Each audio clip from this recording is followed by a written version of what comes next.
Okay, so we want to find the equation of the perpendicular bisector of AC.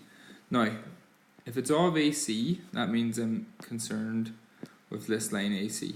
And if it bisects AC, that means it cuts it in half. So it'll go through this point here, where we've got those two lines the same length on either side. Now, if it's perpendicular to AC, it means it goes through AC at right angles. So it goes like this.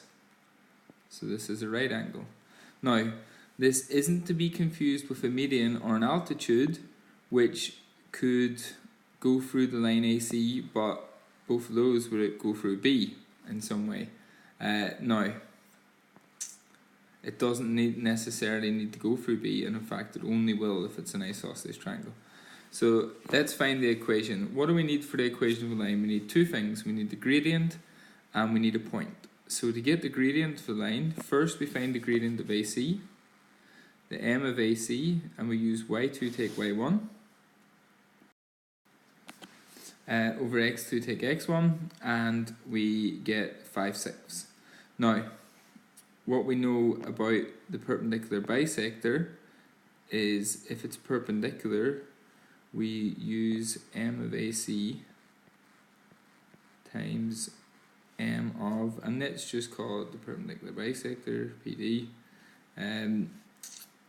is equal to -1. So 5/6 times the gradient of the perpendicular bisector is equal to -1. So the gradient of the perpendicular bisector is 6/5, and we make it a negative. Now, we need a point on the line, and the only point that we know on the line has to be this midpoint, because it doesn't necessarily pass through anywhere else significant. Now, how do we find that midpoint? Well, if I know the coordinates of A and C, I just use the midpoint formula. So the midpoint of AC,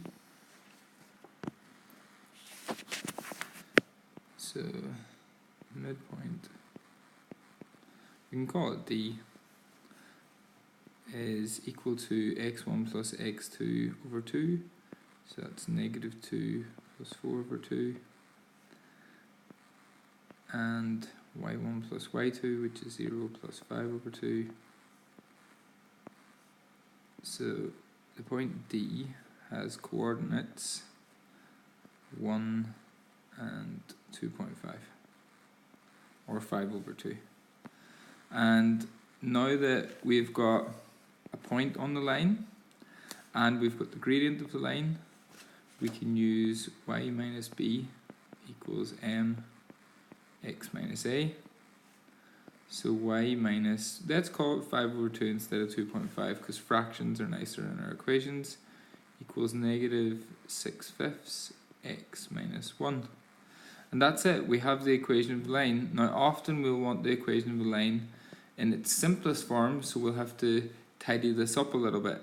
So if I just multiply both sides of this by 10, I'll get 10y, and I'll get 50 over 2, which will be 25, and I will get -60 over 5, which will be 12,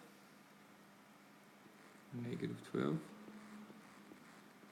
Okay, I could have times it all by 5, then by 2. I was times them by 10 to get rid of both fractions. Times them by 2 and times them by 5. And now we can just tidy this up. So 10y minus 25 equals -12x plus 12. And we can take it all to one side. So 12x plus 10y minus 37 equals 0. That's if I wanted to put it in the general form of the equation. We could put it in other forms as well. Okay, so let's do part A here. Find the equation of the median from D for this triangle. Now, first thing, if we don't already have a sketch, we'll do our own sketch. So we've got our x and y axes here. 0.45 I'll put roughly here, so that can be D. 0.45. 8, -2, it's going to be quite far along down here somewhere. that could be the point E, and 2, 0, let's say that's about here. So it doesn't need to be perfect, this is just a sketch, but it gives us a rough idea of what our triangle looks like, and it's really important to have some sort of sketch and see what we understand rather than just try and apply algebra right away. So what is the median? Well, the median from D will start at D and it will go to some point here along the line opposite. Now, what point does it go to? Well, it goes to the middle. The median is the middle, okay? So it goes here and it cuts the line opposite in half. And now we can just join up. So if it cuts it in half, it obviously meets at the midpoint. So if these are the points D and F, I could call this whatever I want.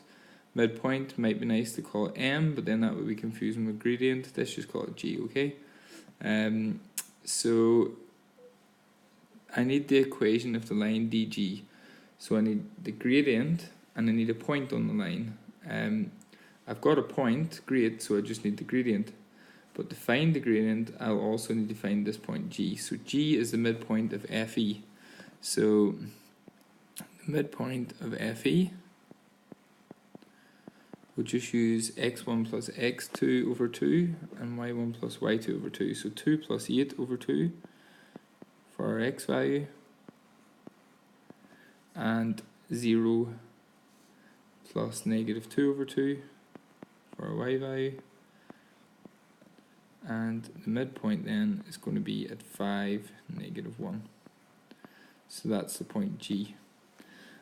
Now to find the gradient of DG, M of DG, we just use our gradient formula. Y2 take Y1, for X2 take X1. Substitute in our values. So let's call the point G x2 y2. The point D could be x1 y1, and we get negative 1 take 5 all over 5 take 4, so we get negative 6 over 1. So our gradient is negative 6. Now I could use either point. I could use G or I'll use D. I'll use D. So y minus b equals m x minus a. And using the point D here, y minus 5, and using my gradient that I just found here is equal to 6 times x minus 4. So y minus 5 equals 6x minus 24, and we can just tidy this up. We could take it all to one side, or I could put it in the form y equals, so let's do that. Y equals 6x minus 29. Okay, so let's find the equation of the altitude here. Now, I can't stress enough how much more important it is to have a sketch and understand visually what's happening here before launching into trying to do some of our algebra. So again, let's get a nice idea of where these points actually are. So E, D and F, 0, negative 5 is going to be the point E.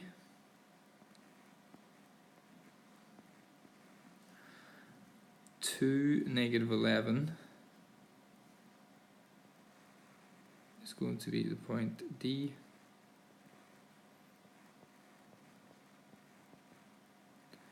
And 8, 1 is going to be the point V. So our triangle will look something like this. Now, I want to find EH, the altitude. Now, that means if it's from E, it is going to be the line that crosses this other side somewhere, okay? Now, if it's an altitude, where does it cross? Does it meet halfway? No, that's a median. What's an altitude? It's a height, which means it needs to meet the other side at right angles. So what we do is we draw it so it looks like it crosses at a right angle. Okay, that's its main property. Now that I've done that, I can identify what working needs to go with it. So if it crosses at a right angle, that means if I can find the gradient of dv, then the gradient of EH, the altitude, if I times them together, if they're perpendicular, we get -1 when we times them, okay? So that means I need to find the gradient of dv first. So that's fine because we've got both the points. And we just use our gradient formula. So the m of dv is equal to y2 take y1. So that's 1 take -1 over x2 take x1, 8 take 2. So that's 2 over 6, which is a third. Now, a third times m of EH is equal to -1. So m of EH, we flip the fraction upside down, is 3 over 1, which is 3. We change the sign, so we make it negative, so it's -3. Now, do I have a point on the line EH? Yeah, because it goes through E. So the coordinates of E aren't just -5, it was 0, -5, so that's fine. So I can now use my 0, -5 as my A and B, and I can use my M that I found as -3, and I can sub those values into y minus b equals m x minus a. Y minus -5, so y plus 5 equals -3 times x minus 0, so just times x. So y plus 5 equals -3x, and I could write it as y equals -3x minus 5.